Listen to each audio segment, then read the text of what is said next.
Jamila, can you hear me well?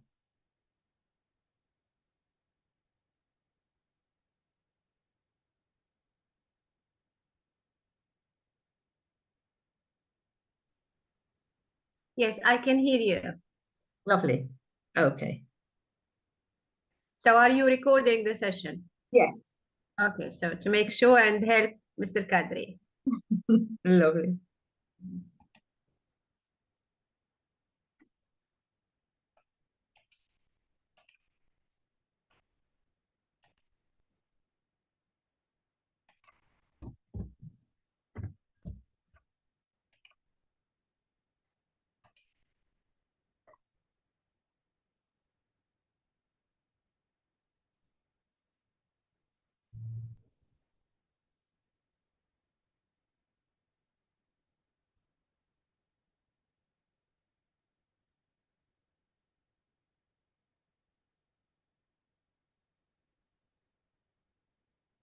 I'm working with many teachers from Peru, by the way, in a very good platform. They are very excellent, hard workers, and creative, innovative. Words cannot express my gratitude for them. Have you Mm. heard about class-to-class platform? Yeah, yes. I've been working with Hansi. Yes. Mm-hmm. I work with her like 2 projects, I feel. Yeah, yes. She helped me, yes, with my students as well. Mm-hmm. I will make you co-host, Jamila. All right? Okay, okay. Mhm.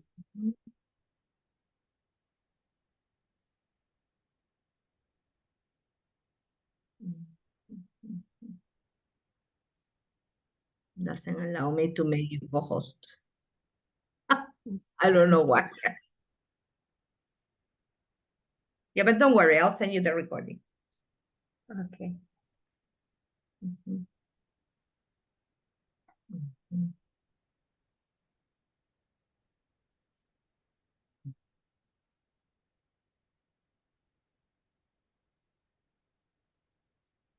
What grades do you teach, Jamila?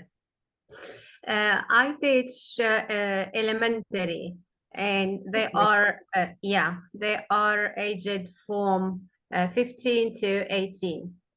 Great, because I need to work on a task, yes, with my students from school, from fourth grade and fifth grade secondary. They are age, okay, 15 and 16 years old. Mm-hmm. For now, we finish the You're school on year. holidays. Yeah, Mhm. we are on holiday.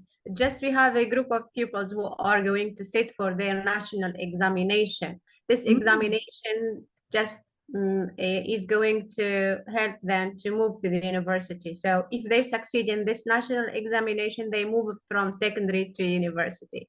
If Mm. not, they will have to repeat the year again.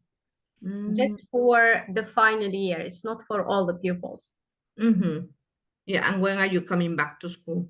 September, September. Ah, okay, great. a very long summer holiday. That's great because we need to rest. Yeah. Yeah, Mm-hmm. And you're going to teach the same grades, or you're going to be not given other necessarily, group? not necessarily, but you have the same age in all the school. You can teach 15 years, Mm. or 16 or 17 or 18, or you can have a mix of classes, a mixture of classes. Mm-hmm. Yeah, lovely. So because I've got yes, like 2 schools. The thing is that here in Peru, I assess schools, so I give like teacher training to them. So That's I'm good. working on this project. Okay, I've got 2 schools. One of them is deeply interested, okay, in working with your students or students from abroad to practice Yeah, their language, and that would be sure, great. sure. When we come back to school, we will contact you and we will work together on any projects that is related to SDG, of course. Exactly. Yes, Okay. that Mhm. is. Yeah. So we have 3 people. And Mhm. where is Kadri? No, maybe he's taking the bus to get here. Where is he?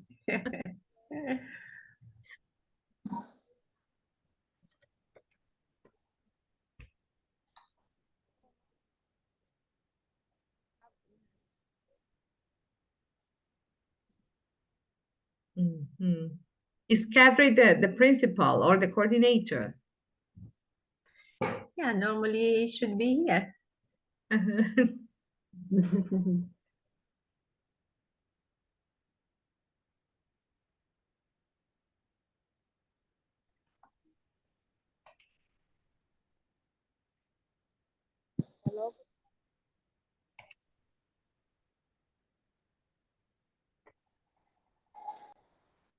Ismail said that I can't hear anything.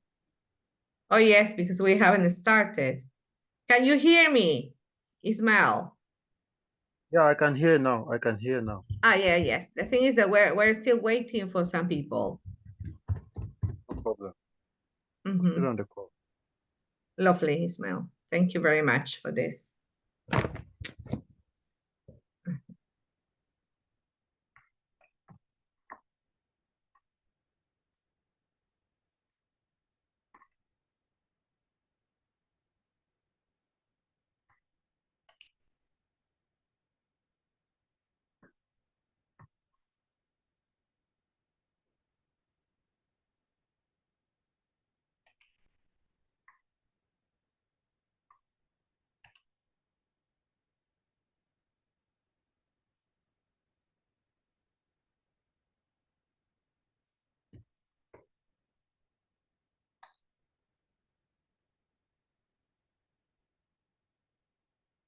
So, Mr. Kadri said that I have to start, then you can carry on and after me. So, what do you think?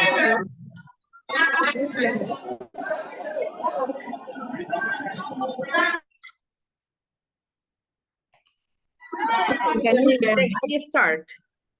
Yeah, I think I can start waiting for Mr. Kadri. Maybe he has got some problem with his mobile or with his gadget. Not to waste time. Yeah. Having issue with Zoom. He has got some issues with Zoom. Oh, gosh. So, should we start without him? I don't know. You decide. I think we should proceed because of the time. Because most of us still have some other things to attend to.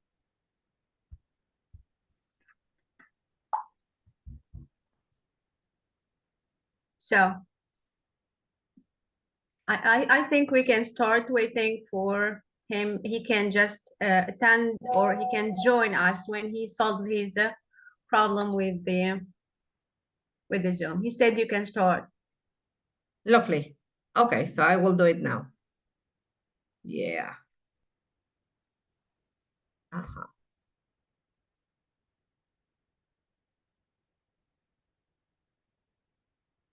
Can you see my screen now? Yeah. Lovely. All right. Good morning to everyone. Yes, my name is Karina Gutierrez, as you have read in the invitation. Today, we're going to share with you some insights on effective teaching, but we're going to focus on 7 principles, all right? Seven principles to target our goal. So as everybody knows, yes, effective teaching means many things for me, for you, for anyone. But here we're going to focus on something already said by an organization which is British, and they say the student's progress is just the joystick by which teacher quality should be assessed. Ultimately, for a judgment about whether teaching is effective to be seen as trustworthy, it must be checked against the progress being made by students. So this organization is named Sutton Strat, and it's in the UK, as I told you. And it gathers people or children and teenagers who cannot have access to to education. So what do they say so? Because these people need to have the education level that everybody deserves. So, but how can we measure that these students or any students around the world will have this pattern effect? When do we say that teaching is effective? So effective teaching means not only methodology, not only knowledge, it's more than that. So we need to think about knowledge, strategies, processes, and behaviors, which lead to good student outcomes. Effective teachers, the ones that you are, the ones that we are, have a positive impact on their students and use their expertise to improve learning. So, thinking about the 7 principles of effective teaching, I can, yes, advocate this to Scott Thornberry. Maybe you have heard of him. Yes, he is a methodologist well known around the world, and he has articulated several principles and strategies that contribute to effective teaching. Thornberry's approach is grounded in a communicative and learner-centered methodology, not teacher-centered, learner-centered. And here we have the acronyms: TU, TVL, FF, LA, IZ, contextualized learning, CL, and the last one, which I love it, and I feel it's the most important, is reflective practice. When we talk about TU, we're talking about teacher unplugged. So what does it mean? That you are not connected to one single approach, but you are connected to a student's needs. Now, when we talk about task-based learning, I heard that some of you are teaching mathematics, or some of you are teaching information technology. So task-based learning is not an approach that makes students work on a single thing that most of the time, okay, we used to do in the past. Nowadays, we can give tasks to students according to their interests, according to their skills, and according to the context where we are teaching. Now, the third is FF, focus on form. We're going to see each of them in detail here. Teaching Unplugged has got 3 main features: focus and conversation. So, interchange, yes, experiences, minimal resources. Don't spend too much time preparing material or taking advantage of materials that are already set. So we can adapt those materials, those resources to our needs. And emergent language, emergent needs when we are working. Now, focus on conversation. It emphasizes the importance of real communication in the classroom. For example, when we are teaching an equation, when we are teaching students, okay, how to deal with certain apps or how to deal with a program such as Excel or Word documents, all right? So we need to make them, yes, say how they feel, how they can, okay, express their feelings. In that case, lessons are driven by the conversation needs and interests of the students rather than preset materials. So, first step, you do this. Second step, do that. No, it's more than that. Minimal resources. Sometimes teachers take too much time preparing too many materials that are used in only one session. Why don't we use, okay, simple materials that can be used in different sessions and can be used um, for different levels? For instance, when we teach English, for example, a picture, a very simple picture, or just a simple gesture can help us uh, make students produce an utterance. And if we teach primary, the same picture can help us just decode some vocabulary, while in secondary can make students, okay, produce more than one simple sentence. Now, emerging language. Whenever we talk about emerging language, we talk about emerging needs. So this encourages teachers to focus, yes, on language that emerge or needs that emerge during our lessons, but something that emerges naturally. And that's why we should be monitoring at all times, leading students to find their own answers. So, what does it mean? That we can tailor instruction to immediate needs of learners. That is to teach and plug. So, not only to follow one single approach, but to adapt the approaches that we know or the methodology we know that we have explored when we were studying, and, okay, to adapt them to our students' needs. The second feature regarding effective teaching is task-based learning. And here I'm going to give you an example. So Scott Thornberry says that we should deal with authentic tasks in our class. For example, when we teach mathematics, when we talk about equations, when we teach information technology, or when we teach language. Imagine that we're going to teach, okay, an equation rather than just asking them, all right, to look at the board or to look at our screen and look at the numbers, it would be better, all right, to make students think about a real context. So you are going to prepare, I don't know, let's prepare a pizza. What ingredients do we need? We need this, we need that. The students start saying according to their experience. So they are using the language on one thing, you are setting context and you are asking them to do something from the very beginning. Now, we're going to prepare pizza. So, how many students are there here? So, there are 20 students.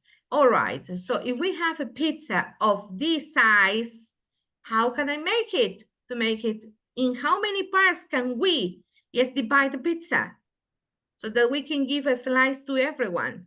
And they will start. Okay, we need to divide this pizza in how many parts? In 20. Very nice. Okay, so that is the way that we're going to work with an equation. So when we divide things, so what are we doing with this? So we have real life tasks. So real life situations that students can focus on, and they cannot have that abstract thing that we are thinking about, just that are numbers. Now, we should have a clear purpose. We need to make it, need to make learners use clear, okay, language that is practical.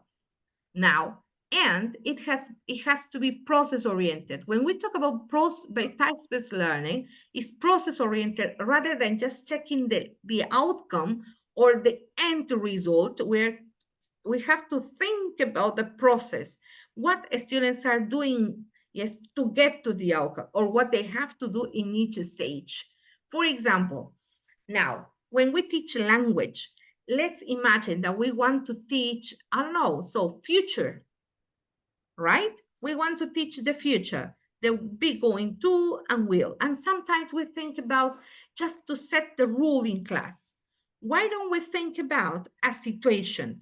Let's see. So your school is going to celebrate their anniversary and we are going to organize a party. Wouldn't you like to do so? Yes, great. Let's organize a party. So what can we do to celebrate our anniversary? That is the time when brainstorming starts, right? Students come with ideas for the celebration. Yeah, great. Okay, these are the ideas. Now I want you to get in groups or in pairs and write a list. Yes, which of these would be suitable for you or more, or you think are the most appropriate things to do for the celebration. Students write a list in pairs or in groups. Then you say, great, what are the, miss, we need to do this. Okay, so madam, we need to prepare food. Excellent, prepare food. What else? We need to have a venue. Very nice. We need to have a venue. Next, what is the other one? Your conclusions. We need to prepare invitations. Well done, prepare invitations. So we have 3 things to be done in our class for the celebration. So we will have 3 groups and we give a task to each group. What is the task? You will be in charge of the food. You will be in charge of the place, and you in charge of the invitations and the guests. Now, you, what are we going to drink? What are we going to eat? Make a list. So that is their task. Students will emerge with language and they will start using be going to, I'm going to buy, I'm going to prepare, I'm going to cook. Well, this group that is in charge of the venue will start setting tasks for every single classmate. Yeah, so you will be in charge of cleaning, of decorating the place, of choosing the place. They start working. The third group will work on the invitations, the written one, the one that they want to post, yes, on the social media, or yes, the people that they are going to invite, why they are going to invite those people. So every single group has a task, and you organize them. You set the task and they will be, yes, ready to prepare the presentations. They discuss among the groups and they start working using the language that we need to teach. Who will be there? The teacher, monitoring their progress, monitoring that process, and they will start asking, yeah, Karina, how do we say this? Karina, how can I write invitation? So we have three groups, different tasks, using different language, but all of them with a clear purpose to organize the celebration. Then we will discuss with the whole class. So that is much better than putting the rule on the board, be going to or will, right? So we need to check the process and we need to set tasks. Task-based learning is a wonderful approach. It's great. It's really awesome. But we need to be very careful with the things that we are going to do. We need to prepare the process, the stages. First stage, brainstorming. Second stage, writing a list. The next stage, organize the groups. Next stage, set the task for each group. Next stage, prepare the presentations. When they're preparing, we provide them with prompts on the board or on our screen. Then finally, discussion. So with the whole class, then we have our celebration and they have used the language that is about future, right? For our next celebration. This is a very simple example and we don't need much. We just need ideas, we need a board, some wall charts maybe, okay, some markers if they are ready to present or just a PPT if they are in an online lesson. So it is process oriented and we should work on real tasks. In that sense, students, okay, will see that they are learning the language, okay, for something that is useful and meaningful. Another thing that Scott Thornberry, yes, mentions is that we need to focus on form.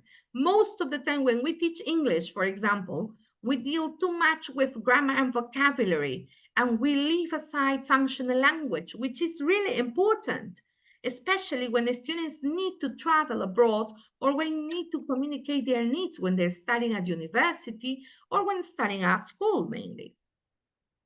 So Scott, Mr. Thornberry mentions there should be a balance between fluency and accuracy. Fluency, because they need to communicate things, okay, not quickly, but okay, with a certain flow, and accurate so that nobody misunderstands what they are saying or what they need to express. So he stresses, okay, the importance of maintaining, yes, a close connection, okay, encouraging fluency, but ensuring accuracy. So we should correct errors, yes, whenever we teach. When we teach mathematics, when we teach information technology, when we teach history or biology, we should correct errors, but not on the spot or in a very grumpy way. So we should correct errors, maybe taking notes, and then at the end, when we give feedback, we spot on those errors so that the students don't make them again, and without making them notice that whose errors were they or whose mistakes they belong to. So in that way, we do not interrupt the flow of communication or the motivational level that our students have in the session. Another thing that we need to think about is the forming context. When teaching language, for example, most of the time course books devote too much time to grammar and vocabulary, which are necessary. Yeah, but we need to focus on the use of that rather than knowing about the language. So they shouldn't be presented in isolated items. That's why the next feature that he talks about is learner autonomy. As we all know, we are all teachers, so the websites now provide all kinds of information. Even ChatGPT can explain what a grammatical feature, is used for, right? So we can just, go to ChatGPT and ask something about mathematics. How can I solve this problem? And ChatGPT can give you tons of solution. But what about, teaching students how to use those digital tools.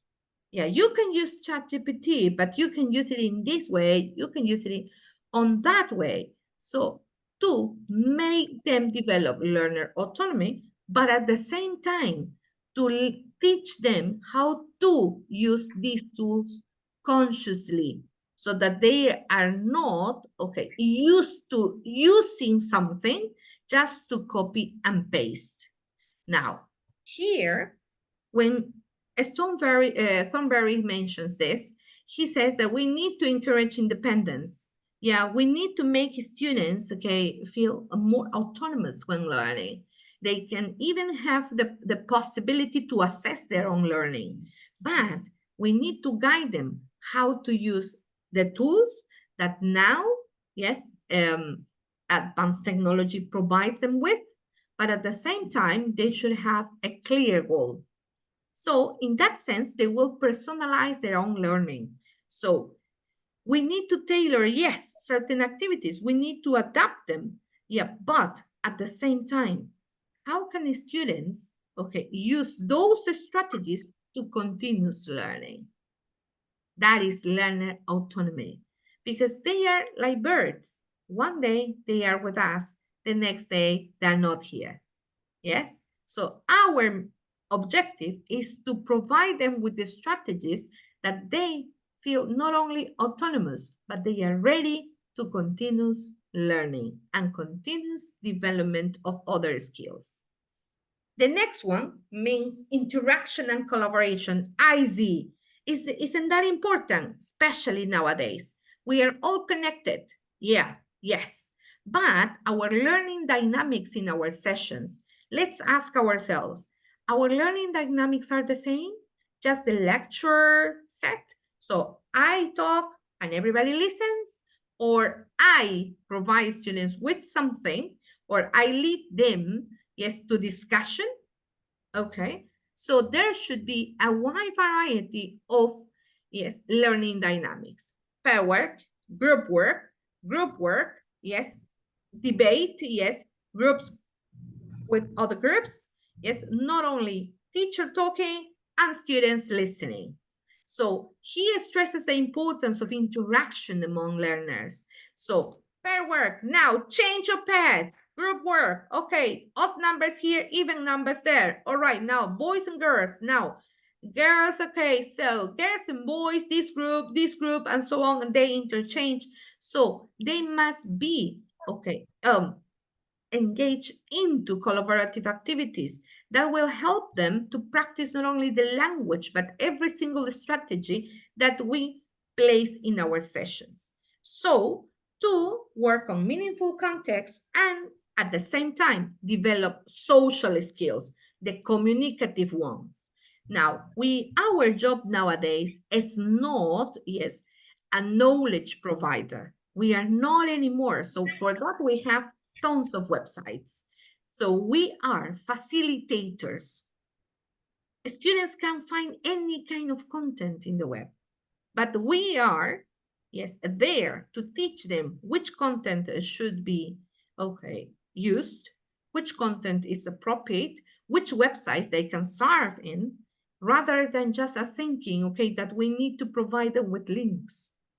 So we need to teach them. The other day, I was in a class, yes, for teachers, for digital tools, and we were taught, yes, how to be, yes, more careful with with our computer, with the iOS of our computer, the operating system of our computer. I was like, what's this? Maybe the teacher of information technology knows a lot about it, but I'm a teacher of English, so I don't know much about it, but I need to know. I need to know because I need to have my operating system in a secure way so that I cannot be hacked easily.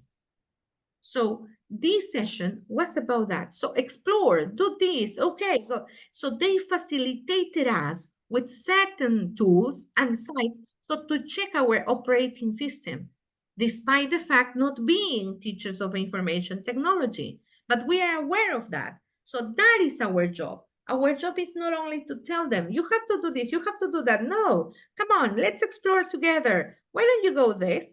What have you found there? What can you see? Why don't you click here? Why don't you go to that side? What else can you find it? How else can you use it? Right? So this is our job nowadays, not only to make students work in pairs, in groups, and to listen to us, but also to interact with one another and at the same time facilitate them with certain tools that make them develop their own skills. Obviously, we need to provide feedback afterwards. The next one is about contextualized learning. As I told you, if we're teaching mathematics, we should have a context. So students go shopping. Students will have a debit card or a credit card. Students will start working. So do they know how to take the percentage of their salary? What's the percentage? How can they get the percentage of an amount of money? Do they really know? That is contextualized learning. Most of the time we are taught, okay, rules, formulas in our mathematics class. So, but do we know how to apply them? So every single thing that we teach in our class should be applicable, should have a certain context so that students see, yes, how applicable these things are in their lives. Here, Mr. Thornberry says that we need to teach content to be relevant and applicable for students' lives and their own experiences. So for that reason, it's necessary to have a context, a situation, right? And in that sense, we also, okay, we need to focus on the cultural awareness. It's not the same teaching here in Peru than teaching there in Nigeria. We have different contexts. So we need to adapt, despite the fact that, okay, we have lots of course books around the world that can be used anywhere, we need to adapt them to our students' needs. For example, here in Peru, students finish school when they are 16. And they need to be ready to choose, okay, a mayor. What mayor they're going to follow in the university? Do you think that a 16-year-old student know exactly what to do? Not all of them. They're not mature enough. They're babies.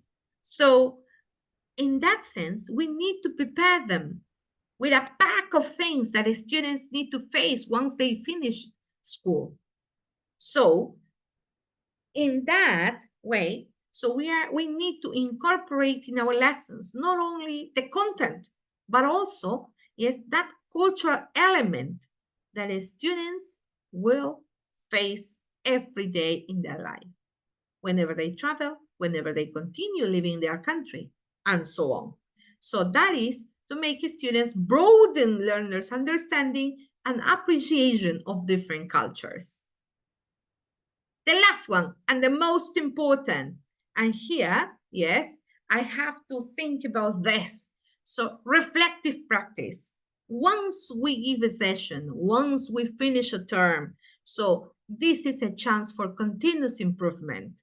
We need to reflect on the things that we're working on, that we're delivering in our lessons. This advocates for teachers to engage, yes, in an ongoing reflection. It's not only for one term or this year.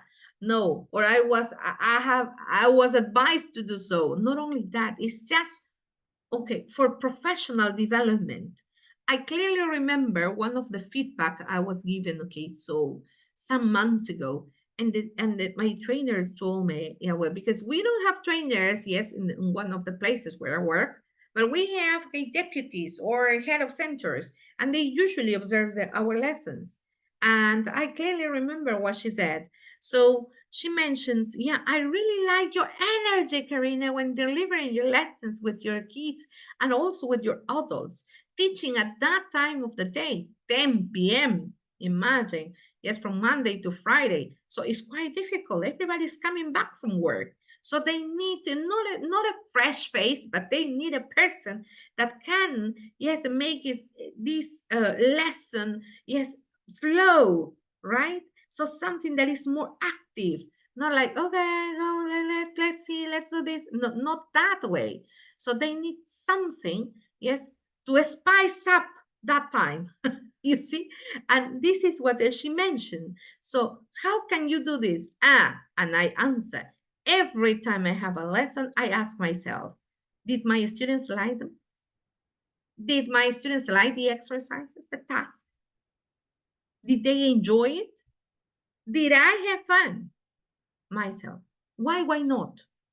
What do I need to do for the next session? Do I need to use just the book? No way. I'm going to implement this and then we will go over the book. So this is a great chance for us to think about our delivery and in what sense we can improve, yes, as a teacher. So this is the best part, I think. So reflect on our strategies, on our methodology, on the task already set. Yes, am I using the same task that we prepared for last year? Are they suitable enough for this generation? Am I teaching in the same way that I taught, okay, 10 years ago or 2 years ago? This generation is totally, after the pandemic, many things have changed. Have we evolved as a teacher? Or my teaching practices are still the same? Or I'm just incorporating a game of world, okay, or quizzes in my lesson? Am I doing so?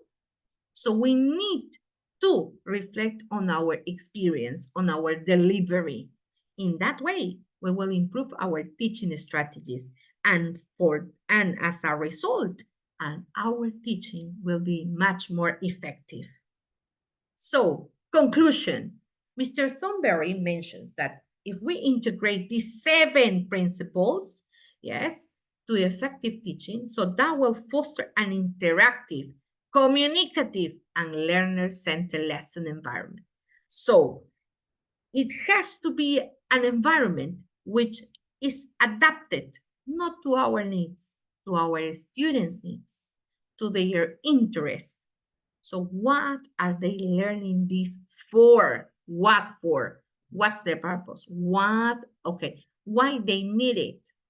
So we need to focus on this. Now, here, let's self-assess. Then, what's effective teaching for you? Who suggests the 7 principles of effective teaching? Can anybody remember? I mentioned his name many times. Mr.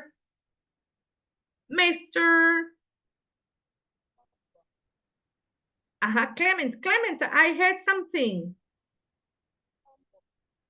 Thornberry, excellent. Yes, okay. I can hear you. Yeah, it's because maybe we're very far from one another, right? Yes, Mr. Thornberry, good. Which approach focuses on the process rather than the result? He mentioned something, and it was the second one.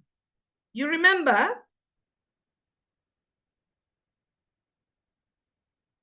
Nobody remembers? I can't believe it. TBL, TBL, TBL. Jamila, have you got it? Task learning. Excellent, my dear Clement. Yes, you will get a prize. Yeah, all right. Task-based learning. Wonderful. Yeah, yes. What types of learning dynamics can we use in class? Only the lecture, teacher, and students? Or which one? Group work. Excellent. Group work, discussion. Debates. Yeah. Very nice, Jamila. Lovely. What's contextualized learning? It's just following a book, or we need to set what? What do we need to set?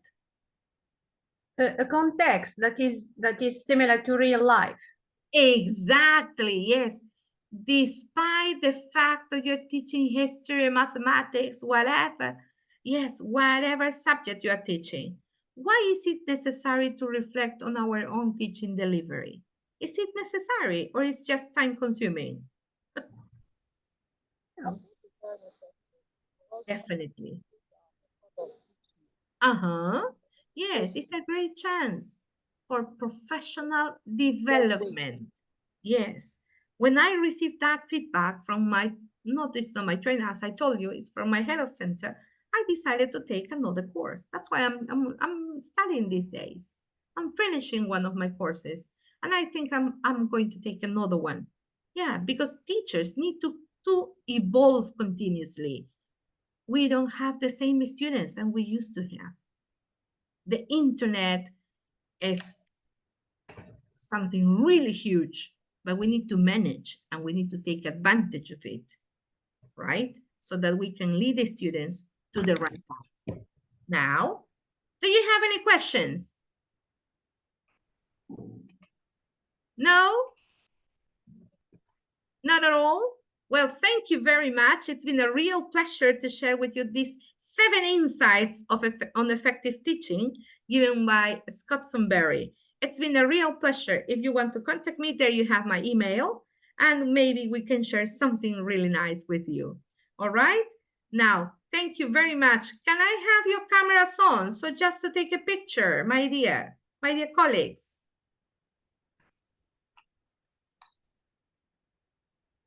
Can I?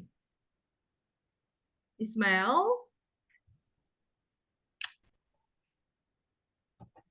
Yes, Clement? Lovely, Clement. Yeah. Okay, Ismael, I think is not listening, or maybe he's too far and he cannot hear us. Yeah. Oh, Clement, I lost you. Yeah. All right, I'll have a picture. Lovely. Thank you very much. Yeah. Okay, thank you. Now, as I told you, it's been a real pleasure to share these insights with you. Yes, hope you like it. And let's keep in contact. Yeah, maybe we can work on something together. Thank you. Bye-bye. Have a nice day. We still have my presentation if you don't mind, okay? Yeah, yes. I So don't know. are you going to join us? Are you going to stay until the end of the meeting? I hope so. The thing is that I have to get ready to work, but I can have the Zoom okay on, no problem. Okay. Unfortunately, Mr. Kadri is not here. I hope he was here. I'm not going to take too much of your time. Just let me share my screen. I'll make you host then, Jamil. Okay.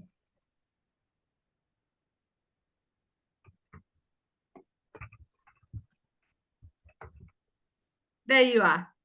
Okay.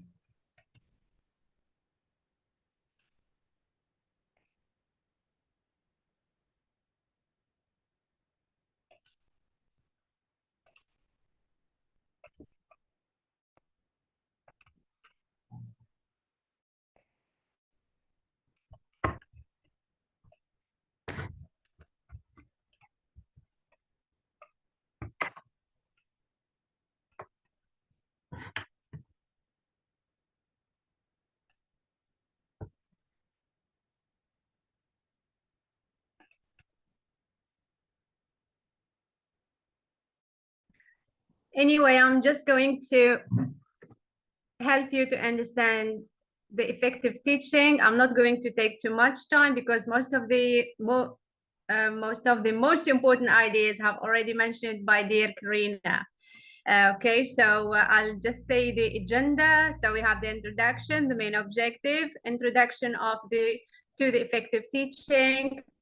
So I have strategies, student-centered learning, differentiated instruction, use of technology, classroom management, professional development, and real-life experience. Okay, so let me start with my introduction. So my name is Jamila. I'm a professional ESL teacher. I have got 24 years of experience in public and private schools, and I'm an ambassador of WW Class to Class organization. I encourage my friends here to join this platform because it's very helpful. for their development, for their pupils too. And I'm an twinning member for about 5 years. And I'm an advisor at the Glory Future Foundation. So let's start with the main object. What, how, and why? So first of all, am I audible?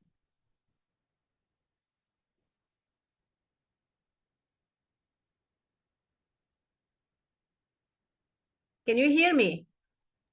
Yes, very well, my dear. Okay, good. So what? So we are talking about effective teaching. It's the knowledge, strategies, and the process and behavior which lead to good student outcome. This was mentioned by dear Karina. It refers to the practice of imparting knowledge and facilitating learning in a way that maximizes student understanding and engagement. How? We say that it encompasses a range of strategies, including clear communication, adaptability, engagement, assessment, and relationship building. So why? The objective is that all aimed at creating an optimal learning environment. Effective teachers inspire students, encourage critical thinking, and equip them with the skills and knowledge they need to succeed academically and in life. It's a dynamic process that involves not only the transmission of information, but also the cultivation of curiosity and independent thinking. So how can I become an effective teacher and a good teacher? So we start with student-centered learning. So here we have to talk about the importance of engaging students actively in the learning process. So this also was mentioned by dear Karina. We have to understand the students' needs because we have different abilities in class. We have high achievers, we have low achievers, we have those who are in the middle. So according to this, we have to differentiate, okay, the tasks. We have to learn about their styles and their needs. Then we have to encourage empathy and understanding in the classroom. We can achieve this by using techniques like group work, discussions, and hands-on activity. This helps pupils communicate together to learn from each other better than learning from the teacher himself.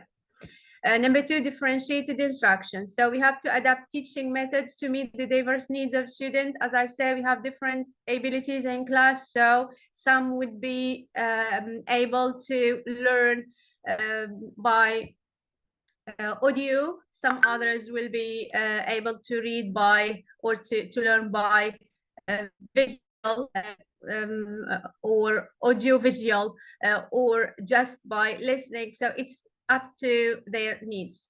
Then the second one is example of differentiation in content, process, and assessment. We don't have to assess them in the same way because I say they have different abilities, different needs. We can encourage also teaching effectively by using technology in class through the project-based learning or online collaboration. We can use digital tools to enhance learning. As we know that all the pupils nowadays are very much attached to their own gadgets, their smartphone, their laptop, etc. So we can use these gadgets to help them learn, and this will help us too because we can save a lot of time, and they can be encouraged, they can be motivated because they are using at the same time their tools, and at the same time they are learning. And we can address the digital divide and making technology accessible for everyone. Okay, then we have effective teaching practices. First of all, a good teacher is a teacher who is good at classroom management. So he has to think about strategies for maintaining positive and productive classroom environment. This will help pupils to feel comfortable while learning. They are not scared, they are not afraid, etc. There is no barrier between the teacher and his pupil. So it's a friendly environment that is encouraging a positive environment to learning. He has to think about the techniques for managing student behavior and encouraging participation by using positive encouragement and showing them that are growing every day, that they are improving every day, even if this improvement is very slow or this growth is very slow, but it's seen and it's valued by the teacher. We have to provide constructive feedback to support students' growth because they need that. And then we have to talk about the professional development, as you said, about the teacher. We are always learning. There are things that are new every day in the educational system, in the technology, in the methodology. So we have to be up to date to everything that is going around us, and that we are not left behind by our pupils. So we have to talk about the importance of continuous learning and the growth for the teachers. So that's for their personal development and professional development. Then we have opportunities for professional development and collaboration. Okay.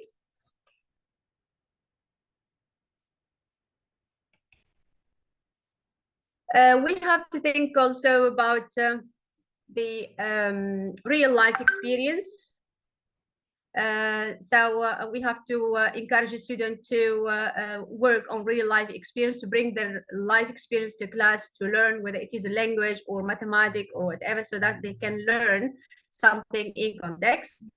We have got some examples, some collaboration with my school with other schools around the world in 2 different platforms, the eTwinning projects and the class-to-class organization. So these are some photos that show our collaboration. We have many projects with different teachers from the world, not necessarily English teachers, okay? And so we have some games.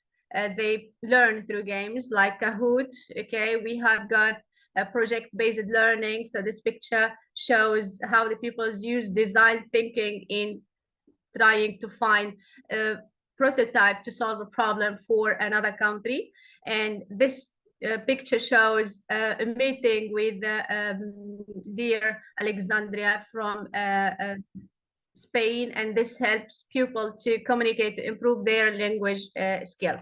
These are examples of the quality labels and the European labels that we have got from our collaboration online. This is an example of certificate the pupils they get, and this helps them to continue collaboration with other students from different corners of the world. So this is an example of just the countries that we have worked with. We worked with America, with Brazil, South Korea, Turkey, India, Japan, Taiwan, Italy, Moldova, Spain, Poland, Greece, Jordan, Egypt, Portugal, Romania, Russia, Myanmar, Bulgaria, Indonesia, and Mexico. So this is my participation in today's meeting. I hope that you have got a clear idea about effective teaching, the way I'm using in my class throughout many years. And I'm ready if you have got any comment or any question.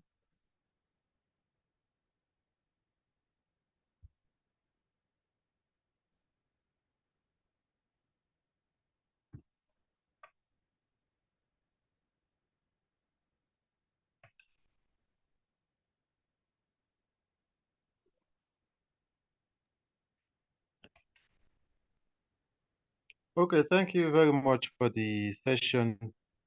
I think it was an eye-opening session. I think I've really learned a lot. But I want to request if the slides you used in the presentation, can we have an access to the slide? Yes, I can share it with dear Kadri, and he is going to share it with you. Otherwise, Okay, I will write my WhatsApp number, and you can send me a number. I can share with you. So this is my number.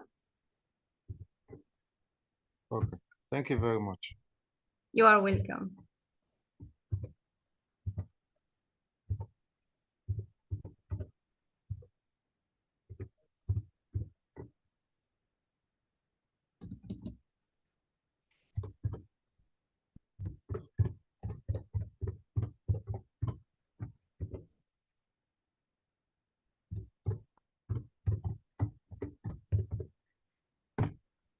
So I wrote my number, and I wrote my email if anyone wants to contact me. Okay, no problem. I'll do that after the webinar. Thank you so much. Okay, thank you very much.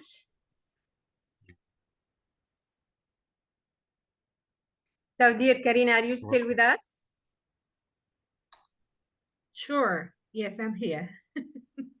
Okay, Jamila, as I'm going to send you my slides, yes, my Canvas slides, so that you can share with your, okay, I mean, your personnel, your colleagues, yes, the people who might be interested in. Tonya wrote a Yeah. message and she's asking about, okay, what would be the best methodology for 21st century age? Well, I don't think there will be, okay, the best, the one of the best, but what I can recommend using or exploring, yes, is flip teaching. Because as now our students have access to lots of information on the web, yes, we can set some tasks so they can explore by themselves. And whenever they come to class, we work on the skills rather on content because they have already checked that. And that would be flip teaching. First, they explore content, and then in class, they develop the skills and strategies that you want them to work on. Okay, Mr. Kadri is saying something. He said that kindly let the attendees say their experience with the program. Yeah.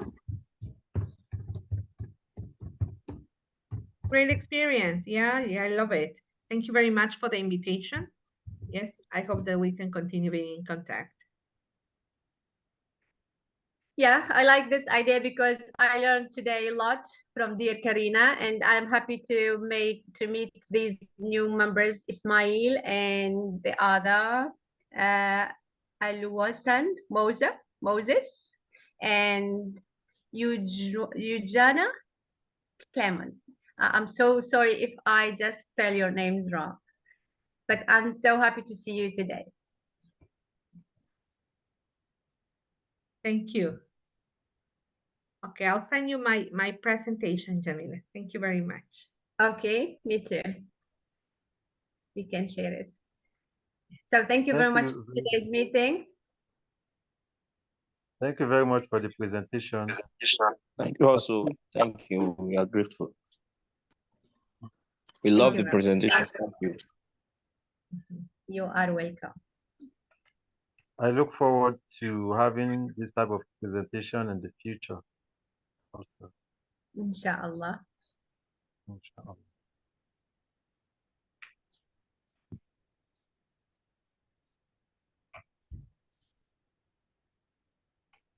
Well, Jamila, I've got to leave. Thank you very much. And see you soon. Thank you very much. But please do not forget to send the recording to Mr. Kadri because he was not able because of the Zoom problem with his device. Sure, I'll send you the recording version, okay, to you, as well as the PPT.